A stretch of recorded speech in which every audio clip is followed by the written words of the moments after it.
Halo teman-teman, di video kali ini aku mau bercerita sedikit tentang jurnal yang aku baca. Di jurnal yang aku baca ini kebetulan penulis membawakan tema yang bertemakan komunikasi antar budaya.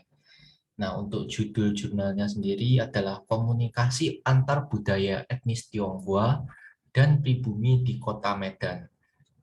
Di sini peneliti menggunakan metode penelitian fenomenologis, di mana peneliti melakukan wawancara dengan banyak sekali informan untuk bisa mendapatkan informasi-informasi yang dibutuhkan dalam jurnal ini. Nah, eh, kasus komunikasi antar budaya yang terjadi di sini adalah kasus komunikasi antar budaya etnis Tionghoa dan pribumi di Kota Medan. Nah, kasus yang ditandai oleh peneliti dalam jurnal ini adalah bagaimana orang Tionghoa dan pribumi di Kota Medan itu memiliki pandangan dan kepercayaan akan budayanya mereka masing-masing. Dan tentunya juga berlawanan antara etnis Tionghoa dan pribumi. Di satu sesi, etnis Tionghoa memiliki pandangan yang buruk dan juga pandangan yang baik terhadap etnis pribumi. Begitu juga dengan etnis pribumi. Mereka punya pandangan buruk dan juga pandangan baik terhadap etnis Tionghoa di Kota Medan ini. Nah, salah satu contoh yang dituliskan oleh peneliti lewat jurnal ini, lewat wawancaranya dengan beberapa informan di Kota Medan, peneliti mendapatkan hasil bahwa di Kota Medan eh, tidak sedikit etnis-etnis Tionghoa maupun pribumi yang merasa etnis sebelah, atau maksud misalkan etnis Tionghoa merasakan suatu pengaruh negatif dari etnis pribumi dan sebaliknya.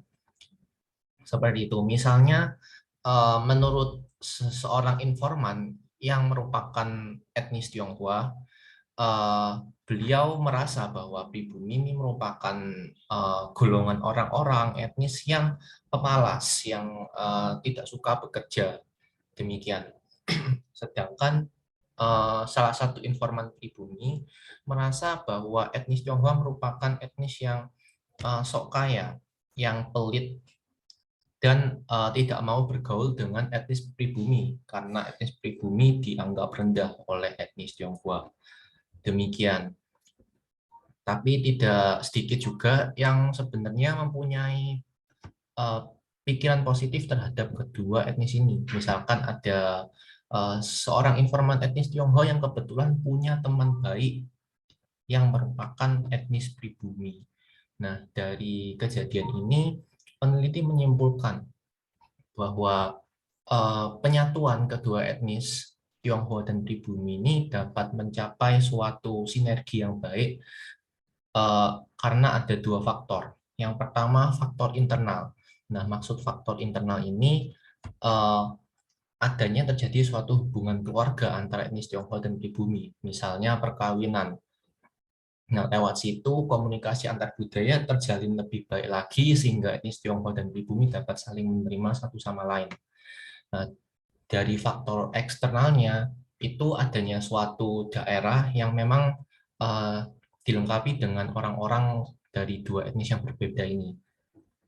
Hasilnya orang di daerah tersebut walaupun berasal dari etnis yang berbeda, tapi mereka bisa berteman, membuahkan hubungan yang baik antara kedua etnis tadi.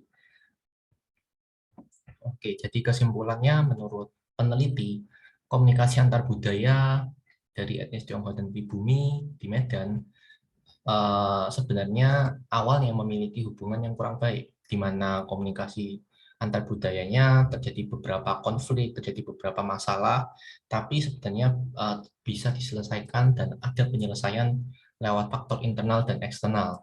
Internal itu ada faktor hubungan keluarga, dan eksternal faktor hubungan daerah dan pertemanan. Sekian dari saya, terima kasih.